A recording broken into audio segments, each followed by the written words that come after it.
মোৰ চেনেলৰ অন্য এটা ভিডিঅ'লৈ আপোনাক স্বাগতম জনাইছোঁ। আপোনাৰ খবৰ কেনেকুৱা? ভালে আছেনে সকলো?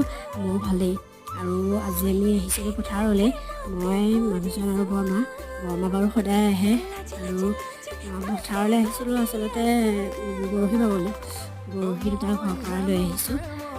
ভুল হৈছে আমাৰ পথাৰখন। পথাৰত মানুহে কঠীয়া ৰুইছে আৰু পানীও বহুত হৈছে। আৰু এয়া আমাৰ এখেতে বৰশী বাই আছে। মাছ উঠিছে পিটিক বহুতেই উঠিলে মাছ বাৰু পিটিককৈ। আৰু ভালো লাগে বৰশী বাই, আৰু মাছ ধৰি থাকিলেতো আৰু ভাল লাগে। আৰু বৰমায়ো বৰশী বাই আছে। এয়াই পথাৰ। আৰু এইজনী দেখিছেনে, বৰমা মাছ এটা পালে। আৰু মাছ মানে কি আৰু সৰু সৰু অকণ কাৱৈ পোৱালি, সেয়াই আৰু ভাল লাগিছে এনেকৈ। আৰু চাওঁতে গধূলিয়ে হ'ল। আৰু জাল পাতিছিলে মাজতে, মানুহজনে জালখন চাই আহিলেগৈ। যাবলৈ লৈছোঁ ঘৰত।